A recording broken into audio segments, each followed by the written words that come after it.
नमस्ते। आज हम भारतीय रिजर्व बैंक यानी आरबीआई की दुनिया में एक गहरी पड़ताल करने जा रहे हैं। देखिए, आरबीआई का काम ना एक तरह से रस्सी पर चलने जैसा है। एक तरफ है महंगाई को काबू में रखना और दूसरी तरफ है देश की आर्थिक ग्रोथ को रफ्तार देना। जरा सा भी संतुलन बिगड़ा और या तो हमारी जेब जलने लगती है या फिर नौकरियां जाने लगती हैं। तो सवाल यह है कि आरबीआई ये संतुलन साधता कैसे है। उसके पास एक पूरा टूल किट है। कुछ तो जाने पहचाने औजार हैं और कुछ ऐसे भी जो सिर्फ संकट के समय ही बाहर निकलते हैं। हमारे पास कुछ बहुत अच्छे स्टडी नोट्स हैं जो इन औजारों को समझने में हमारी मदद करेंगे। तो आज हमारी कोशिश यही रहेगी कि हम सिर्फ ये ना जाने कि रेपो रेट क्या है, बल्कि ये भी समझें कि इन सभी औजारों को आरबीआई एक बड़ी स्ट्रैटेजी के तहत कैसे इस्तेमाल करता है। तो चलिए आरबीआई के इस टूल किट को खोल कर देखते हैं। सबसे पहले तो यही बताइए, ये औजार कितने तरह के होते हैं? मोटे तौर पर अगर देखें तो आरबीआई के पास दो तरह के हथियार होते हैं। पहला है क्वांटिटेटिव टूल्स, मतलब मात्रात्मक उपकरण। इनका काम पूरी इकोनॉमी में पैसे की कुल सप्लाई यानी कि वॉल्यूम को कंट्रोल करना है। अच्छा, मतलब ये तय करना कि सिस्टम में कितना पैसा घूमेगा। जैसे घर में पानी की टंकी का मेन वॉल्व होता है ना, जिसे आप कम या ज्यादा कर सकते हैं। बिल्कुल सही एनालॉजी है। और दूसरा है क्वालिटेटिव टूल्स यानी गुणात्मक उपकरण। इनका काम है पैसे के बहाव की दिशा तय करना। दिशा तय करना। हाँ, ये सुनिश्चित करते हैं कि पैसा इकोनॉमी के उन खास सेक्टर्स तक पहुंचे जहां उसकी ज्यादा जरूरत है, जैसे मान लीजिए खेती या छोटे उद्योग। आपकी एनालॉजी को ही आगे बढ़ाएं तो ये उस पाइप की तरह है जो पानी को किसी खास पौधे की तरफ मोड़ देता है। समझ गए। ठीक है, तो पहले उस मेन वाल्व की ही बात करते हैं, क्वांटिटेटिव टूल्स। यहीं पर वो बड़े नाम आते हैं जो हम सब खबरों में सुनते रहते हैं। रीपो रेट और रिवर्स रीपो रेट। सुनने में तो ये सरल लगते हैं, पर मुझे लगता है इनका असर बहुत गहरा होता होगा। बिल्कुल। देखिए, रीपो रेट वो ब्याज दर है जिस पर कमर्शियल बैंक जैसे एसबीआई या एचडीएफसी आरबीआई से बहुत कम समय के लिए कर्ज लेते हैं। ओके। और रिवर्स रीपो रेट इसका ठीक उल्टा है। ये वो ब्याज दर है जो आरबीआई बैंकों को उनके पास अपना अतिरिक्त पैसा जमा करने पर देता है। ये दोनों ही आरबीआई के रोजमर्रा के कामकाज का हिस्सा हैं, जो एक सिस्टम के तहत होता है जिसे लिक्विडिटी एडजस्टमेंट फैसिलिटी या एलएएफ कहते हैं। एलएएफ। हाँ, एलएएफ असल में आरबीआई का रोज का वो सिस्टम है जिससे वो रीपो और रिवर्स रीपो के जरिए सिस्टम में पैसे की मात्रा को, मतलब लिक्विडिटी को, ठीक करता है। और इसका असर हम पर, मतलब आम आदमी पर कैसे पड़ता है? सुनने में तो ये सिर्फ बैंकों और आरबीआई के बीच की बात लगती है। नहीं, असर सीधा और बहुत महत्वपूर्ण है। अगर आरबीआई को लगता है कि बाजार में बहुत ज्यादा पैसा है और महंगाई बढ़ रही है, तो वो रेपो रेट बढ़ा देता है। अच्छा। इससे बैंकों के लिए आरबीआई से कर्ज लेना महंगा हो जाता है, तो वो भी अपने होम लोन, कार लोन और पर्सनल लोन की ब्याज दरें बढ़ा देते हैं। एग्जैक्टली। लोग कम कर्ज लेते हैं, बाजार में पैसे का फ्लो कम होता है और महंगाई पर लगाम लगती है। लेकिन इसमें एक पेच होगा जरूर। ऐसा तो नहीं होता होगा कि आज आरबीआई ने रेट बढ़ाया और कल से सब्जियों के दाम कम हो गए। आपने बिल्कुल सही नस पकड़ी है। आरबीआई के रेट बदलने और जमीन पर महंगाई पर उसका असर देखने में अक्सर 6 से 9 महीने का फासला होता है। इसे मॉनेटरी पॉलिसी ट्रांसमिशन लैग कहते हैं। और कई बार तो ये भी होता है कि जब आरबीआई रेट घटाता है तो बैंक उसका पूरा फायदा ग्राहकों तक पहुंचाते ही नहीं है। अच्छा, ये भी होता है। हाँ, तो ये एक जटिल प्रक्रिया है। समझ गए। तो रीपो रेट महंगाई से लड़ने का हथियार है, और अगर इकोनॉमी सुस्त पड़ गई हो तो आरबीआई इसका उल्टा करता होगा, मतलब रीपो रेट घटा देता होगा ताकि लोन सस्ते हों और लोग ज्यादा खर्च करें। एकदम सही। अब रीपो रेट के अलावा आरबीआई के पास बैंकों को सीधे तौर पर नियंत्रित करने के दो और शक्तिशाली औजार हैं, सीआरआर और एसएलआर। हाँ, ये दोनों काफी टेक्निकल लगते हैं। सीआरआर यानी कैश रिजर्व रेशियो और एसएलआर मतलब स्टैट्यूटरी लिक्विडिटी रेशियो। इन्हें जरा आसान भाषा में समझाइए। देखिए, सीआरआर बैंकों के कुल डिपॉजिट का वो हिस्सा है जो उन्हें आरबीआई के पास कैश के रूप में रखना ही पड़ता है। रखना ही पड़ता है? बिल्कुल। मैंडेटरी। हाँ, मैंडेटरी। और इस पैसे पर बैंकों को कोई ब्याज नहीं मिलता। ये एक तरह से ब्लॉक हो जाता है। ओहो, कोई ब्याज नहीं? जी। और एसएलआर डिपॉजिट का वो हिस्सा है जो बैंकों को अपने पास ही रखना होता है, लेकिन कैश, सोना या सरकारी सिक्योरिटीज जैसे सुरक्षित लिक्विड एसेट्स के रूप में। तो इन दोनों का मकसद भी बाजार से पैसा कम या ज्यादा करना ही हुआ। मतलब अगर आरबीआई ने सीआरआर या एसएलआर बढ़ाया तो बैंकों के पास लोन देने के लिए पैसा कम हो जाएगा। बिल्कुल, ये बैंकों के हाथ बांधने जैसा है, ताकि वो बहुत ज्यादा आक्रामक होकर लोन ना बांटें। अब सोचिए, सीआरआर और एसएलआर से तो बैंक नियंत्रित हो गए, लेकिन क्या आरबीआई के पास बाजार में सीधे उतरकर पैसे की सप्लाई को कंट्रोल करने का कोई तरीका है? जैसे कोई बड़ा खिलाड़ी बाजार में खरीद फरोख्त कर रहा हो। हाँ, कुछ वैसा ही। यहाँ से बात और दिलचस्प हो जाती है। आप ओपन मार्केट ऑपरेशंस मतलब ओमोस की बात कर रहे हैं। जी हाँ, ओमो का मतलब है आरबीआई द्वारा खुले बाजार में सरकारी सिक्योरिटीज, जिन्हें G6 भी कहते हैं, उनकी खरीद और बिक्री करना। जब आरबीआई को सिस्टम में पैसा डालना होता है, मतलब लिक्विडिटी इंजेक्ट करनी होती है, हाँ, तो वो बैंकों से G6 खरीदता है और उन्हें पैसे देता है। और जब उसे सिस्टम से पैसा सोखना होता है तो वो बैंकों को G6 बेचता है। हमारे सोर्स में इसका एक बढ़िया उदाहरण भी दिया है। अप्रैल में जब जियोपॉलिटिकल तनाव की वजह से बॉन्ड यील्ड बढ़ रही थी, तो आरबीआई ने बाजार को स्थिर करने के लिए 1.25 लाख करोड़ का G6 खरीदने की घोषणा की थी। ये तो क्लासिक ओएमओ हुआ। बिल्कुल, ये दिखाता है कि ओएमओ कितना फ्लेक्सिबल टूल है।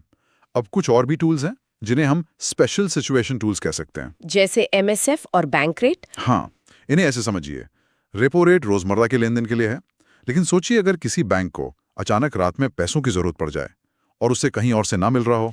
ऐसा भी होता है। हो सकता है, तो उसके लिए आरबीआई ने एक इमरजेंसी खिड़की बना रखी है, जिसे एमएसएफ यानी मार्जिनल स्टैंडिंग फैसिलिटी कहते हैं। इसकी ब्याज दर रेपो रेट से थोड़ी ज्यादा होती है, ताकि बैंक इसका इस्तेमाल सिर्फ जरूरत पड़ने पर ही करें। और बैंक रेट, वो तो एक तरह का पेनल्टी सिस्टम है ना? सही समझा आपने। बैंक रेट का इस्तेमाल अब मुख्य रूप से एक पेनल्टी रेट के तौर पर होता है। अगर कोई बैंक सीआरआर या एसएलआर जैसे नियमों का पालन नहीं करता, तो उस पर पेनल्टी बैंक रेट के हिसाब से लगती है। ये अब एमएसएफ रेट से जुड़ा हुआ है। एक और नाम है मार्केट स्टेबलाइजेशन स्कीम यानी एमएसएस। ये ओएमओ जैसा ही लगता है, फिर इसकी अलग से क्या जरूरत पड़ी? इसमें एक बहुत दिलचस्प बारीकी है। अच्छा, ओएमओ का इस्तेमाल आमतौर पर शॉर्ट टर्म में पैसे की मात्रा को चीक करने के लिए होता है, लेकिन एमएसएस का इस्तेमाल तब किया जाता है जब बाजार में किसी बाहरी वजह से, जैसे बहुत ज्यादा विदेशी निवेश आने के कारण, लंबे समय के लिए लिक्विडिटी बढ़ जाती है। इसमें सरकार आरबीआई की तरफ से स्पेशल बॉन्ड्स जारी करती है और उससे जो पैसा मिलता है उसे खर्च नहीं करती। खर्च नहीं करती तो फिर क्या करती है? उसे आरबीआई के एक अलग अकाउंट में पार्क कर देती है। अच्छा, तो पैसा सिस्टम से हट गया लेकिन सरकार के खजाने में भी नहीं गया, वो बस अलग रख दिया गया। बिल्कुल सही। इसका इस्तेमाल 2016 में नोटबंदी के बाद बैंकिंग सिस्टम में जो अचानक भारी लिक्विडिटी आ गई थी, उसे सोखने के लिए बड़े पैमाने पर किया गया था। तो इन सभी क्वांटिटेटिव औजारों को एक साथ रखकर देखें तो तस्वीर ये बनती है कि आरबीआई के पास पानी के फ्लो को कंट्रोल करने के लिए कई तरह के वाल्व हैं, कुछ रोज के लिए, कुछ इमरजेंसी के लिए और कुछ बहुत बड़े फ्लो को संभालने के लिए। लेकिन अब उन पाइप्स की बात करते हैं जो पानी की दिशा तय करते हैं, क्वालिटेटिव टूल्स। ये क्यों जरूरी हैं? ये इसलिए जरूरी हैं क्योंकि कई बार अर्थव्यवस्था के कुछ हिस्से बाकी हिस्सों से ज्यादा संघर्ष कर रहे होते हैं। ऐसे में सिर्फ सिस्टम में पैसा डाल देना काफी नहीं होता, ये भी सुनिश्चित करना होता है कि पैसा सही जगह पहुंचे। इसमें पहला और सबसे नरम तरीका है मॉरल सुएशन यानी नैतिक दबाव। मतलब प्यार से समझाना? हाँ, एक तरह से। इसमें आरबीआई गवर्नर बैंकों के सीईओज के साथ मीटिंग करके उन्हें सलाह देते हैं या उनसे अनुरोध करते हैं। जैसे उनसे कहना कि आप होम लोन और ऑटो लोन पर ज्यादा ध्यान दें, या फिर ग्रामीण इलाकों में अपनी शाखाएं खोलें। याद है जब आरबीआई गवर्नर ने सभी बैंकों से कहा था कि लोन की दरें कम करो? हाँ, याद है। वो मॉरल सुएशन का एक क्लासिक उदाहरण था। और अगर बैंक प्यार से ना माने तो फिर आरबीआई थोड़ा सख्त होता है और सिलेक्टिव क्रेडिट कंट्रोल का इस्तेमाल करता है। इसमें आरबीआई सीधे निर्देश देता है। जैसे वो कह सकता है कि सोने के बदले लोन देने के लिए आपको ज्यादा मार्जिन रखना होगा। अच्छा, मतलब अगर किसी को 1 लाख का सोना रखकर लोन चाहिए तो बैंक उसे 80,000 नहीं बल्कि सिर्फ 60,000 ही देगा। बिल्कुल, इससे सोने में सट्टेबाजी पर रोक लगती है। और अगर कोई बैंक फिर भी आरबीआई की बात ना सुने तो फिर आरबीआई अपना अंतिम हथियार इस्तेमाल करता है, डायरेक्ट एक्शन यानी प्रत्यक्ष कार्यवाही। अगर कोई बैंक बार बार निर्देशों का उल्लंघन करता है तो आरबीआई उस पर भारी जुर्माना लगा सकता है, उसके मैनेजमेंट में बदलाव कर सकता है या यहां तक कि नई ब्रांच खोलने जैसी गतिविधियों पर भी रोक लगा सकता है। ठीक है, तो अब तक हमने रोजमर्रा के और दिशा दिखाने वाले औजारों को समझा, लेकिन अब उस स्थिति की बात करते हैं जब अर्थव्यवस्था एक बड़े संकट में हो और ये पारंपरिक औजार काम करना बंद कर दें। यहीं पर अनकन्वेंशनल टूल्स की एंट्री होती है। ये वो हालात होते हैं जब ब्याज दरें पहले से ही लगभग शून्य के करीब हों और उन्हें और घटाने की गुंजाइश ना हो। इसे जीरो लोअर बाउंड प्रॉब्लम कहते हैं। ऐसे में सेंट्रल बैंकों को कुछ नया सोचना पड़ता है। जैसे क्वांटिटेटिव ईजिंग, QE, ये शब्द 2008 के आर्थिक संकट के बाद बहुत सुनने को मिला था। QE में सेंट्रल बैंक बहुत बड़ी मात्रा में लॉन्ग टर्म सरकारी बॉन्ड्स और दूसरे एसेट्स खरीदता है। इसका मकसद सिस्टम में भारी मात्रा में पैसा डालना और लंबी अवधि की ब्याज दरों को नीचे लाना होता है, जिससे कंपनियों और लोगों को घर बनाने या फैक्ट्री लगाने जैसे लंबे समय के प्रोजेक्ट्स के लिए सस्ता कर्ज मिलता है और निवेश और खपत दोनों को बड़ा इंपल्स मिलता है। हमारे सोर्स में ऑपरेशन ट्विस्ट का भी जिक्र है, जिसे RBI ने 2019-20 में इस्तेमाल किया था। ये नाम तो किसी हॉलीवुड फिल्म जैसा लगता है। इसका काम भी काफी दिलचस्प है। ऑपरेशन ट्विस्ट एक खास तरह का OMO है। इसमें RBI एक ही समय में लॉन्ग टर्म सरकारी सिक्योरिटीज खरीदता है और लगभग उतनी ही कीमत की शॉर्ट टर्म सिक्योरिटीज बेचता है। एक मिनट, मतलब आप कह रहे हैं कि RBI एक ही समय में बाजार से कुछ खरीद भी सकता है और कुछ बेच भी सकता है। इसका क्या फायदा हुआ? पैसे की मात्रा तो उतनी रही सिस्टम में। बहुत अच्छा सवाल है। इसका मकसद लिक्विडिटी पर असर डालना नहीं, बल्कि यील्ड कर्व को ट्विस्ट यानी मोड़ना होता है। यील्ड कर्व को मोड़ना? हाँ, लॉन्ग टर्म बॉन्ड्स खरीदने से उनकी मांग बढ़ती है और उन पर ब्याज दरें मतलब यील्ड कम हो जाती हैं।